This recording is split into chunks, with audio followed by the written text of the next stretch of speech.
ಹಸಿರಿನಿಂದ ತುಂಬಿದ ಒಂದು ಸುಂದರವಾದ ಹಳ್ಳಿ.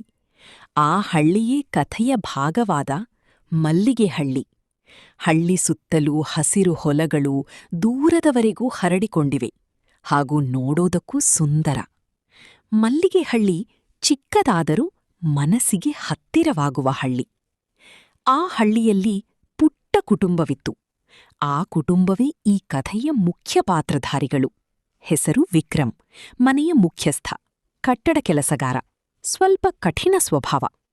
ಅವನ ಹೆಂಡತಿ ಸುಮಾ, ಸಹನೆಯ ರೂಪ ಹಾಗೂ ಮೃದು ಸ್ವಭಾವದವಳು. ಅವರಿಗೆ 2 ಮಕ್ಕಳು. ಅನ್ವಿತಾ, 14 ವರ್ಷದ ಮಗಳು, ಚುರುಕು ಮತ್ತು ಗಮನಶೀಲ. ಚಿನ್ಮಯ್, ಮಗ, 8 ವರ್ಷದವನು. ಮಲ್ಲಿಗೆ ಹಳ್ಳಿಯಲ್ಲಿ ಪ್ರತಿದಿನ ಬೆಳಗ್ಗೆ ಒಂದು ಮನೆಯಲ್ಲೇ ಮೊದಲ ಬೆಳಕು ಕಾಣಿಸ್ತಿತ್ತು. ಅದು ಸುಮಾಳ ಮನೆ. ಸುಮಾ ಬೆಳಗ್ಗೆ 4:45ಕ್ಕೆ ಎದ್ದು ನೀರು ತುಂಬಲು ಬಾವಿಗೆ ಹೋಗುವುದು, ಓಲಿಯಲ್ಲಿ ಬೆಂಕಿ ಹಚ್ಚಿ ಅಡಿಗೆ ಮಾಡುವುದು, ಮಕ್ಕಳಿಗೆ ತಿಂಡಿ, ಗಂಡನಿಗೆ ಊಟ, ಮನೆ ಒರೆಸುವುದು, ಬಟ್ಟೆ ತೊಳೆಯುವುದು. ಈ ಎಲ್ಲವೂ ಮುಗಿದಾಗ ಮಾತ್ರ ಸೂರ್ಯೋದಯ. ಇದು ಸುಮಾ ಒಬ್ಬಳ ಕೆಲಸವಲ್ಲ. ಎಲ್ಲಾ ಹೆಂಗಸರೂ ಹೀಗೇ ಕೆಲಸ ಮಾಡುತ್ತಿದ್ದರು. ವಿಕ್ರಮ್ಗೆ ಪ್ರತಿ ನಿಮಿಷವೂ ಮುಖ್ಯ. ಅವನು ಎದ್ದ ತಕ್ಷಣ ಸುಮಾ ಅವನ ಎದುರಿಗೆ ಬಿಸಿ ಕಾಫಿ ಹಿಡಿದು ನಿಲ್ಬೇಕು. ವಿಕ್ರಮ್ ಕಾಫಿ ಕುಡಿಯುತ್ತಾ ಪೇಪರ್ ಓದುತ್ತಿದ್ದರೆ ಸುಮಾ ಅಡುಗೆ ಮನೆಯಲ್ಲಿ ಯುದ್ಧವನ್ನೇ ಮಾಡುತ್ತಿದ್ದಳು. ಒಂದು ಕಡೆ ಒಲೆ ಉರಿಯುತ್ತಿದೆ, ಇನ್ನೊಂದು ಕಡೆ ಮಗ ಚಿನ್ಮಯ್ನನ್ನು ಎಬ್ಬಿಸಿ ಸ್ನಾನ ಮಾಡಿಸಬೇಕು, ಮಗಳು ಅನ್ವಿತಾಳ ಜಡೆ ಹೆಣೆಯಬೇಕು, ವಿಕ್ರಮ್ನ ಬಾಕ್ಸ್ ರೆಡಿ ಮಾಡಬೇಕು. ವಿಕ್ರಮ್, ಸುಮಾ, ಇವತ್ತು ಮಧ್ಯಾಹ್ನ ಬಾಕ್ಸ್ನಲ್ಲಿ ರೊಟ್ಟಿ ಬೇಡ, ಅನ್ನ ಸಾಂಬಾರ್ ಹಾಕು. ಮತ್ತೆ ಶರ್ಟ್ ಸರಿಯಾಗಿ ಇಸ್ತ್ರಿ ಮಾಡಿಲ್ಲ ನೋಡು. ಸುಮಾ, ಆಯ್ತು ರೀ, ಈವಾಗ್ಲೇ ಮಾಡ್ಕೊಡ್ತೀನಿ. ಈ ಬಿಸಿಲಿನಲ್ಲಿ ಕೆಲ್ಸ ಮಾಡೋದು ಎಷ್ಟು ಕಷ್ಟ ಗೊತ್ತಾ? ಸಂಜೆ ಬರುವಾಗ ನಡುವು ಮುರಿದು ಹೋಗಿರುತ್ತೆ. ನನಗಿರುವ ಕೆಲಸದ ಒತ್ತಡ ನಿನಗೇನ್ ಗೊತ್ತು? ನೀನು ಮನೆಯಲ್ಲಿ ಆರಾಮಾಗಿರ್ತೀಯ. ಸುಮಾ ಏನನ್ನೂ ಹೇಳದೆ ಮೌನವಾಗಿ ನಕ್ಕಳು. ಆ ನಗು ಅವಳ ಕಣ್ಣೀರನ್ನು ಮುಚ್ಚಿಟ್ಟಿತ್ತು. ಮಗಳು ಅನ್ವಿತಾ 9ನೇ ತರಗತಿಯ ಬುದ್ಧಿವಂತ ಹುಡುಗಿ. ಅವಳಿಗೆ ಅಮ್ಮನ ಕೆಲಸದ ಬೆಲೆ ಚೆನ್ನಾಗಿ ತಿಳಿದಿತ್ತು. ಅಮ್ಮ ಕಾಯಿಲೆ ಬಿದ್ದಾಗಲೂ ವಿಶ್ರಾಂತಿ ಪಡೆಯದೆ ಕೆಲಸ ಮಾಡುವುದನ್ನು ಅವಳು ನೋಡಿದ್ದಳು. ಅನ್ವಿತಾ ಹಾಗೂ ಚಿನ್ಮಯ್ ಶಾಲೆಗೆ ಹೊರಟರು. ಹೀಗೆ ಒಂದು ದಿನ ಶಾಲೆಯ ಹಳೆಯ ಗ್ರಂಥಾಲಯದಲ್ಲಿ ಅವಳಿಗೆ ಒಂದು ಕೆಂಪು ಬಣ್ಣದ ಪುರಾತನ ಡೈರಿ ಸಿಕ್ಕಿತ್ತು.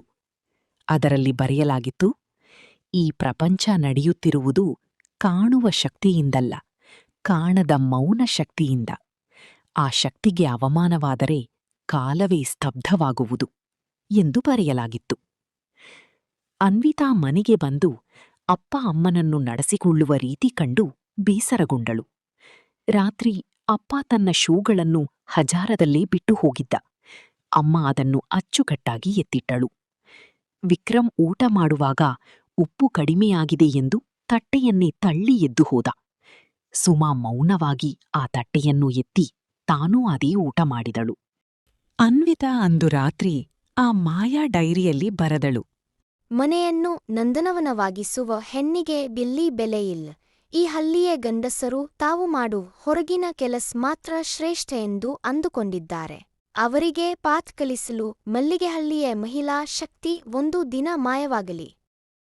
ಬರೆದು ಮುಗಿಸಿದ ಕೂಡ್ಲೇ ಮನೆಯಲ್ಲಿದ್ದ ದೀಪಗಳು ಮಿಂಚಿನಂತೆ ಹೊಳೆದು ಆರಿಹೋದವು. ಮರುದಿನ ಸೋಮವಾರ. ವಿಕ್ರಮ್ಗೆ ಎಚ್ಚರವಾದಾಗ ಬಿಸಿಲು ಮನೆಯೊಳಗೆ ಬಂದಿತ್ತು. ಗಡಿಯಾರ ನೋಡಿದರೆ ಸಮಯ 8:30. ಸುಮಾ, ಸುಮಾ, ಎಬ್ಬಿಸಲಿಲ್ವಲ್ಲೇ ನೀನು? ಎಂದು ಜೋರಾಗಿ ಕೂಗಿದ. ಉತ್ತರ ಬರ್ಲಿಲ್ಲ. ಕಾಫಿ ಡಬ್ಬಿ ಖಾಲಿ ಇತ್ತು, ಹಾಲು ಕಾಯಿಸಿರ್ಲಿಲ್ಲ. ಬಾವಿಯ ಬಳಿ ಹೋಗಿ ನೋಡಿದರೆ ಬಿಂದಿಗೆಗಳು ಬಿದ್ದಿದ್ದವು, ಆದರೆ ಸುಮಾ ಇರ್ಲಿಲ್ಲ. ಅವನು ಹೊರಗೆ ಓಡಿ ಬಂದಾಗ ಇಡೀ ಹಳ್ಳಿಯೇ ರಸ್ತೆಯಲ್ಲಿತ್ತು. ಸಿಮೆಂಟ್ ಫ್ಯಾಕ್ಟರಿಯ manager, garage mechanic Sharanappa, school master Nagaraj ಎಲ್ಲರೂ ಗಾಬರಿಯಿಂದ ನಿಂತಿದ್ದರು. ಸರ್, ನಮ್ಮನೆಯವಳು ಬೆಳಗ್ಗಿಂದ ಕಾಣ್ತಿಲ್ಲ. ಮಕ್ಕಳು ಹಸಿವಿನಿಂದ ಅಳ್ತಾ ಇದ್ದಾರೆ. ಮನೆಯಲ್ಲಿ ಹನಿ ನೀರಿಲ್ಲ ಎಂದು ಪ್ರತಿಯೊಬ್ಬರೂ ತಮ್ಮ ತಮ್ಮ ಕಷ್ಟಗಳನ್ನು ಹೇಳಿಕೊಳ್ಳುತ್ತಿದ್ದರು. ಗಂಡಸರು ಅಡುಗೆ ಮನೆಗೆ ನುಗ್ಗಿದರು. ಅಲ್ಲಿಯೇ ಅಸಲಿ ಆಟ ಶುರುವಾಯಿತು. ವಿಕ್ರಮ್ ಒಲೆ ಹಚ್ಚಲು ಹೋಗಿ ಕಣ್ಣು ಕೆಂಪು ಮಾಡಿಕೊಂಡ.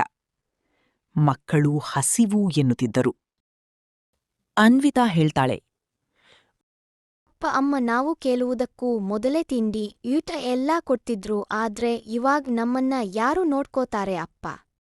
ಪಟ್ಟಣಕ್ಕೆ ಹೋಗಿ ಕೆಲಸ ಮಾಡುವ ವಿಕ್ರಮ್ಗೆ ಈಗ ಸ್ನಾನಕ್ಕೆ ನೀರಿಲ್ಲದೆ, ಒಗೆದ ಬಟ್ಟೆಯಿಲ್ಲದೆ ಕೆಲಸಕ್ಕೆ ಹೋಗಲು ಸಾಧ್ಯವಾಗಲಿಲ್ಲ. ಕೆಲಸ ಕಾರ್ಯಗಳು ನಿಂತು ಹೋದವು.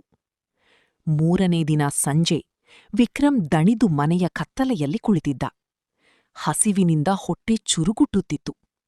ಆಗ ಅವನಿಗೆ ಸುಮಾಳ ನೆನಪಾಯಿತು. ಅವಳು ಜ್ವರ ಬಂದಾಗಲೂ ಅವನಿಗಾಗಿ ರೊಟ್ಟಿ ತಟ್ಟುತ್ತಿದ್ದಳು. ಅವಳು ತನ್ನ ಸೊಂಟ ನೋವನ್ನೂ ಲೆಕ್ಕಿಸದೆ ಬಾವಿಯಿಂದ ನೀರು ತರುತ್ತಿದ್ದಳು. ಹಳ್ಳಿಯ ಗಂಡಸರೆಲ್ಲ ಗಡ್ಡ ಬಿಟ್ಟುಕೊಂಡು ಹಸಿದ ಮುಖ ಹೊತ್ತು ದೇವಸ್ಥಾನದ ಕಟ್ಟೆಯ ಮೇಲೆ ಸೇರಿದ್ದರು. ವಿಕ್ರಮ್ ಹಳ್ಳಿಯ ಗಂಡಸರನ್ನು ಉದ್ದೇಶಿಸಿ ಮಾತನಾಡಿದ. ನೋಡಿ ಗೆಳೆಯರೆ, ನಾವು ತಿಂಗಳಿಗೆ ಇಷ್ಟು ಸಂಬಳ ತರುತ್ತೇವೆ ಎಂದು ಅಹಂಕಾರಪಟ್ಟೆವು. ಆದರೆ ಸಂಬಳವಿಲ್ಲದೆ, ರಜೆಯಿಲ್ಲದೆ 365 ದಿನ ನಮಗಾಗಿ ದುಡಿಯುತ್ತಿದ್ದ ನಮ್ಮ ಹೆಂಡತಿಯರನ್ನು ನಾವು ಕೇವಲ ಕೆಲಸದವರಂತೆ ನೋಡಿದೆವು. ಅವರು ಮಾಡುವ ಕೆಲಸಕ್ಕೆ ಬೆಲೆ ಕಟ್ಟಲು ಸಾಧ್ಯವೇ ಇಲ್ಲ. ಇವತ್ತು ನಮ್ಮ ಸಂಬಳದ ಹಣ ನಮಗೆ ಅನ್ನ ನೀಡುತ್ತಿಲ್ಲ.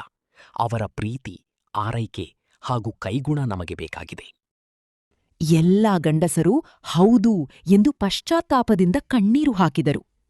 ನಮಗೆ ನಮ್ಮ ತಪ್ಪು ತಿಳಿಯಿತು.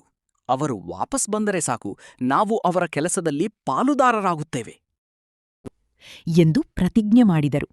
ಮನೆಯ ಮೂಲೆಯಲ್ಲಿ ಕುಳಿತು ಇದೆಲ್ಲವನ್ನು ಕೇಳುತ್ತಿದ್ದಳು. ಅವಳಿಗೆ ತನ್ನ ತಂದೆಯ ಬದಲಾವಣೆ ಕಂಡು ಆನಂದವಾಯಿತು. ಅವಳು ಡೈರಿಯನ್ನು ತೆಗೆದು ಬರೆದಳು. ಕ್ಷಮೆ ಇದೆ, ಪ್ರೀತಿ ಮತ್ತು ಸಮಾನತೆಯೇ ಮನೆಯ ಅಡಿಪಾಯವಾಗಲಿ. ಅಮ್ಮ ಮರಳಿ ಬಾ ಎಂದು ಬರೆದಳು. ಕ್ಷಣಾರ್ಧದಲ್ಲಿ ಎಲ್ಲವೂ ಬದಲಾಯಿತು. ವಿಕ್ರಮ್ ಅಡುಗೆ ಮನೆಗೆ ಹೋಗಿ ನೋಡಿದಾಗ ಸುಮಾ ಅಲ್ಲಿ ರೊಟ್ಟಿ ತಟ್ಟುತ್ತಿದ್ದಳು. ವಿಕ್ರಮ್ ಓಡಿ ಹೋಗಿ ಅವಳ ಕೈಯನ್ನು ಹಿಡಿದುಕೊಂಡ. ಬೇಡ ಸುಮಾ, ಇವತ್ತು ರೊಟ್ಟಿ ನಾನು ತಟ್ಟೇನೆ. ಇಷ್ಟು ದಿನ ನಿನ್ನ ಕಷ್ಟ ನನ್ಗೆ ಅರ್ಥವಾಗ್ಲಿಲ್ಲ ಎಂದು ಕಣ್ಣೀರು ಹಾಕಿದ. ಸುಮಾ ಹೇಳಿದಳು, ಪರ್ವಾಗಿಲ್ಲ ಬಿಡಿ, ನಿಮ್ಗೂ ಕೆಲಸದ ಒತ್ತಡ ಇರುತ್ತೆ, ನಮ್ಗರ್ಥ ಆಗತ್ತೆ.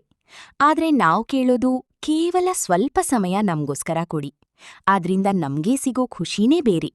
ಯಾಕಂದ್ರೆ ನಮ್ಗೆ ಮನೇನೇ ಪುಟ್ಟ ಪ್ರಪಂಚ. ಮಕ್ಳು, ಅವರ ಓದು, ಅವರ ಆಟದಲ್ಲಿ ತೊಡಗಿರ್ತಾರೆ. ನೀವು ನಿಮ್ ಕೆಲಸದಲ್ಲಿ ಬ್ಯುಸಿ ಇರ್ತೀರ. ನಾವು ಹೆಣ್ಮಕ್ಳು ಒಂಟಿಯಾದಂತೆ ನಮ್ಗನ್ಸತ್ತೆ. ಇದು ಎಷ್ಟೋ ಹೆಣ್ಮಕ್ಕಳ ಮನಸ್ಸಿನ ಮಾತು. ಅಂದು ಮೊದಲ ಸಲ ಮನಸ್ಸು ಬಿಚ್ಚಿ ಮಾತಾಡ್ತಾಳೆ.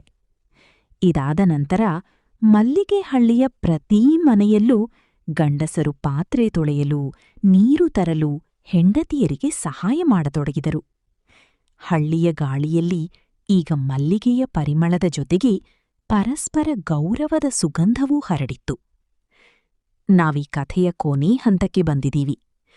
ಅನ್ವಿತಾ ತನ್ನ ಕೋಣೆಗೆ ಹೋಗಿ ಡೈರಿ ತೆರೆದಾಗ ಅದರಲ್ಲಿ ಸುವರ್ಣ ಅಕ್ಷರಗಳಲ್ಲಿ ಹೀಗೆ ಬರೆಯಲಾಗಿತ್ತು: ಮನೆಗೆಲಸ ಎಂಬುದು ಒಬ್ಬರ ಜವಾಬ್ದಾರಿಯಲ್ಲ, ಅದು ಕುಟುಂಬದ ಪ್ರತಿಯೊಬ್ಬರ ಪಾಲುದಾರಿಕೆ. ಮೌನವಾಗಿ ದುಡಿಯುವ ಜೀವಗಳಿಗೆ ಪ್ರೀತಿಗಿಂತ ಹೆಚ್ಚಾಗಿ ಗೌರವದ ಅವಶ್ಯಕತೆ ಇರುತ್ತದೆ ಎಂದು ಬರೆಯಲಾಗಿತ್ತು. ಪ್ರೀತಿ ಮನೆಗೆ ಬೆಳಕು ತರುತ್ತದೆ, ಗೌರವ ಅದನ್ನು ಉಳಿಸುತ್ತದೆ. ಪ್ರೀತಿ ಮಾತಿನಲ್ಲಿ ಕಾಣುತ್ತದೆ, ಗೌರವ ನಡೆಗಳಲ್ಲಿ ಕಾಣಿಸುತ್ತದೆ. ಒಬ್ಬರನ್ನೊಬ್ಬರು ಗೌರವಿಸಿದಾಗ ಸಂಬಂಧಗಳು ಅರಳುತ್ತವೆ. ಅಂತಹ ಮನೆ ಯಾವಾಗಲೂ ಗಟ್ಟಿಯಾಗಿ ನಿಂತಿರುತ್ತದೆ. ಈ ಚಾನೆಲ್ನಲ್ಲಿ ಉಪಯುಕ್ತವಾದ ನೀತಿ ಕಥೆಗಳು, ಪ್ರೇರಣಾದಾಯಕ ಕಥೆಗಳು ಮತ್ತು ಅಮೂಲ್ಯ ಜೀವನ ಪಾಠಗಳನ್ನು ಹಂಚಿಕೊಳ್ಳಲಾಗುತ್ತದೆ. ದಯವಿಟ್ಟು ನಮ್ಮ ಚಾನೆಲ್ ಅನ್ನು ಸಬ್ಸ್ಕ್ರೈಬ್ ಮಾಡಿ, ವಿಡಿಯೋಗಳನ್ನು ಲೈಕ್ ಮಾಡಿ ಮತ್ತು ನಿಮ್ಮ ಸ್ನೇಹಿತರೊಂದಿಗೆ ಶೇರ್ ಮಾಡಿ. ಧನ್ಯವಾದಗಳು.